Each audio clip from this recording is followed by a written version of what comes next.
Okay, so what started as a very exciting Monday turned to one of the most embarrassing losses I've seen in a while. As much as I am mad at the offense and Saquon Barkley not catching it, let alone Nick Sirianni electing to pass instead of run, even though a play before the drop pass could have been an automatic first down if the offensive line just does their job. And Nick Sirianni was screaming at him for it. But ultimately, the Philadelphia Eagles defense cannot allow Kirk Cousins with 0 timeouts to go down the field with ease and score. It's as simple as that. What is going on, everybody? I go by Philly Mike, and this is the Philly Talk Podcast. And of course, there's a lot to be upset about. No pass rush. The secondary got cooked multiple times. Situational play calling was horrible. The one job that Nick Sirianni has, which is managing the game and deciding whether to go for it or not, was bad as well.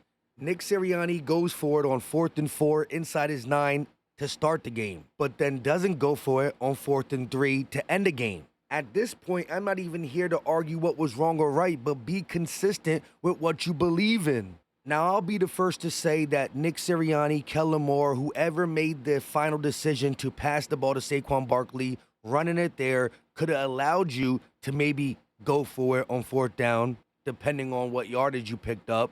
But with the Falcons having 0 timeouts, the clock would have kept running. However, we got to call a spade a spade. Yes, it was the wrong decision to call a pass there, but the play was wide open. I'm talking wide open. If Saquon Barkley catches that, we can talk about it being a risky decision, but a risky decision that paid off. Atlanta believed that the Eagles were running. Look how many players are in the box. 9 Falcons are just hovering at the line of scrimmage, waiting for the Eagles to hand the ball off to Saquon Barkley. You just got to catch it. It's not all on Saquon Barkley. He had a great game leading up to that. But between the decision to not waste the clock, Saquon Barkley dropping it, the Eagles defense allowed Kirk Cousins to turn into Peyton Manning and just drive down the field on us. Then the fact that with 34 seconds left, Jake the Make don't even get an opportunity because of the one mistake Jalen Hurts made, throwing the ball while being hit and it being picked off. But let me just say this. If you watch that game and Jalen Hurts is 1 or 2 on your list for why we lost, then I don't know what to tell you, man. Jalen Hurts was the best Eagle on the field. If you look at what he did, 170-plus yards passing and the 84 yards on the ground, without him, we're not even in this game. But I will agree with you. In that crucial situation, that play is big time as well due to all the other circumstances, defensively, offensively, situational. We still had an opportunity for Jake the Make to get on the field if we don't turn the ball over. So I understand being upset about that, but he's still way down on the list. Let's look at this defense before we get into the actual game recap and then talk about the nuances in which led to the Eagles' embarrassing defeat. Matthew Betts, the fantasy PT, the Eagles' defense through 2 games, tied for 32nd in yards per play, 29th in EPA per play, 27th in sack rate, and 23rd in quarterback pressures. But wait, it don't stop there. And for those wondering about the run defense, 32nd in yards per carry allowed the 3rd most 10-plus yard runs, 29th in EPA per rush attempt, and 32nd in RYOE/attempts allowed. Absolutely ridiculous. And oh, by the way, we got to play the Saints, who just dropped 90 points in 2 games. Okay, so on the first Philadelphia Eagles drive, they don't even hand it to Barkley once. You get a punt from the Eagles and a punt from the Falcons. So on the second drive, they hand it off to Saquon Barkley on 1st and 10, and he gets the first. A couple plays later, it's 4th and 4. We go for it, and it's turnover on downs. Atlanta's second drive, 2nd and 6. Cousins going to find Bijan for the first down. A couple plays later, 3rd and 9, he tries to run for it, and he's tackled, which leads to the first field goal of the game for the Atlanta Falcons. Third drive for Jalen Hurts, he's going to find Smitty for a big-time first down. A couple plays later, it's 3rd and 11. Hurts runs for it and gets the big first down. Devontae Smith gets the first and only pass and touchdown of the night for the Philadelphia Eagles. Jalen Hurts, 2nd and goal from the shotgun, finds Smitty in the back of the end zone. 7-3 ball game. Cousins to Bijan Robinson, who picks up the first down. A couple plays later, 2nd and 3, and Bijan runs another first down. Falcons ultimately get inside the red zone, 3rd and goal, and Cousins throws it away. But as you can see, the clock was ticking down, 10 seconds on the clock, so the Falcons settle for a field goal, so we go into halftime leading by 1. Now, before we get to the second half of the game and more craziness, including a play that nobody's really talking about, which had Nick Sirianni pissed off. But real quick, another chance to enter the jersey giveaway on September 25th of your choice. For those who can't super chat, comment on this video, run the ball.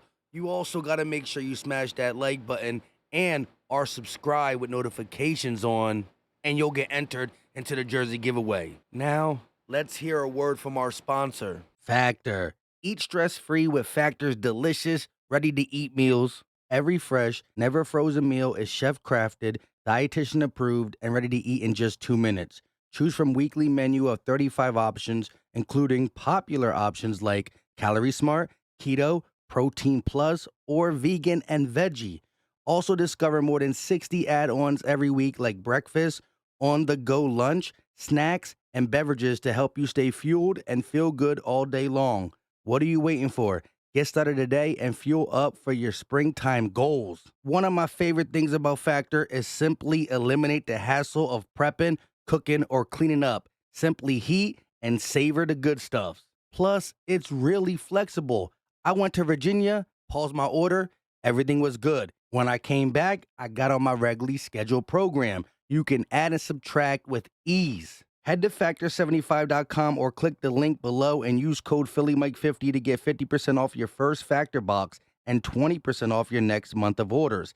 That's code PhillyMike50 at Factor75.com to get 50% off your first box plus 20% off your next month of orders. Link is in the description and the pinned comment section. Stop ordering now. Factor will get you right. I got mine. Go get yours. So the Falcons get the ball to start the third quarter. Eagles lead by 1, but it changes quickly. 2nd and 3, Cousins going to hand the ball off to Bijan Robinson, who gets the first and more. A couple plays later, 1st and 10, and it's Tyler Aguilar who gets the first down. As much damage as Bijan Robinson did, having over 100 yards, Tyler Aguilar was killing us too. 3rd and 4, Cousins in the red zone, and Milton Williams with the sack. As bad as our defense was at the end, and trust me, it was bad, the red zone defense for 3 quarters was legit.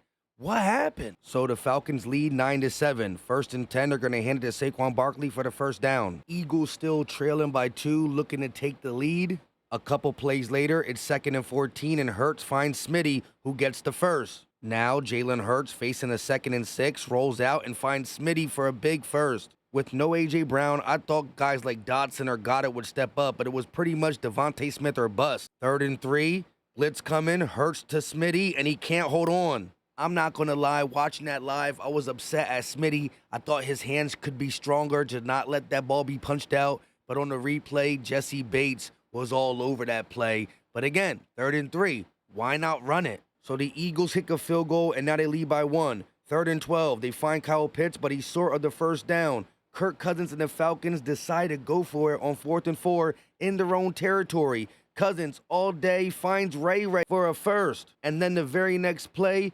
Fangio finally decides to blitz. But guess what? Even with the blitz, we don't get there. And then he hits Darnell Mooney for a touchdown. You just can't make it up. To allow a team to go for it on 4th down in their own territory, get it, and follow up with a big touchdown when you're trying to get pressure on the quarterback that's on one leg?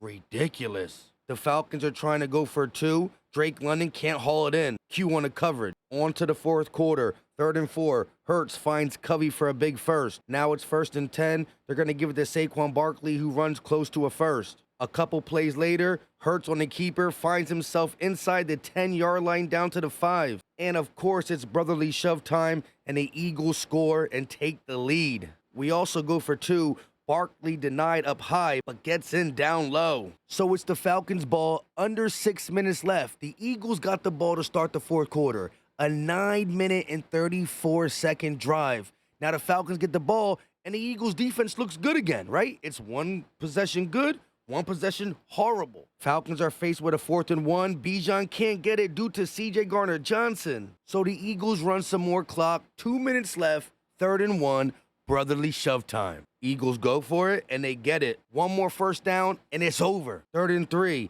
They fake it to Barkley, throw it to him, and he drops it wide open. But here's the kicker that had Nick Sirianni so upset. The play before that, we try to draw him off sides, and we do.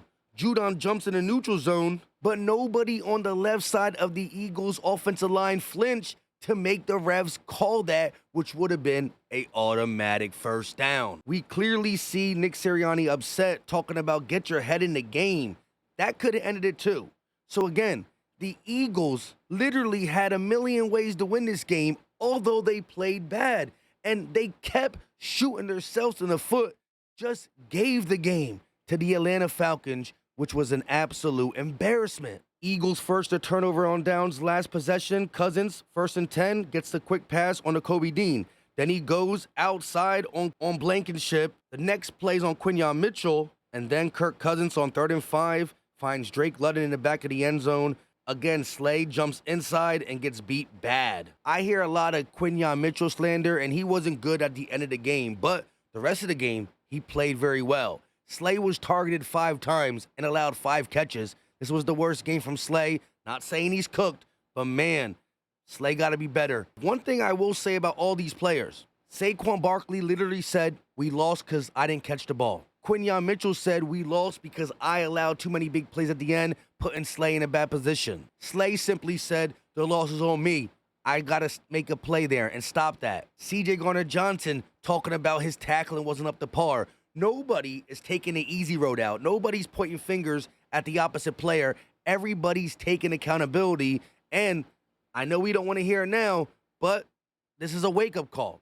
How do we respond against a 2-0 team called the New Orleans Saints? Still, the Eagles had one more chance at the 44. Hurts going deep, and it's picked off. If you want to be mad that Jalen Hurts threw an interception there, I understand it. But to look at him in the totality of the game, he was far down on the things that need to be fixed list. Again, there's a lot of panic Tuesday morning, and some of it is warranted. The Eagles' pass rush is not good. Nolan Smith gets bullied here. Look at this. However, Nolan Smith had the highest pressure win rate out of all the edges. Guess who had the lowest? Bryce Huff. It was Nolan Smith, BG, Josh Sweat, and Bryce Huff. Nobody got sacks, but at least Nolan's has the highest pressure, but it's not even a good rate either. The Eagles have to go out there and get a pass rusher, whether you're trading for a Javon Clowney or just paying the New Jersey native, Hasson Reddick. Give this man whatever he wants to bring him back. We need to be able to rush the passer, or we're going to continue to kill our secondary. Kirk Cousins was literally drinking coffee back there, pinky up. Again, no matter how embarrassing the loss is, it is only week 2. We do got 15 more weeks left, so it's not over. No matter how doom and gloom people are trying to make it sound, there is things that we had concerns of coming into the season, now are proven they are concerns. We're not a finished football team. We can still get better with who's on the roster, but we can also make some improvements. Howie Roseman is not a guy who sits on his thumbs when he needs to upgrade the team. With all that being said, I go by Philly Mike, and this is the Philly Talk Podcast. Leave all your thoughts in the comment section. We're going to continue to diagnose this. I can't wait for the All-22 film so we can really break some more stuff down. That will come out, if not tomorrow, the next day. Leave your thoughts. I love hearing from you. Also, go get your factor. The food is great. You heat them up in 2 minutes. Healthy and satisfying. Use my link and promo code. We out.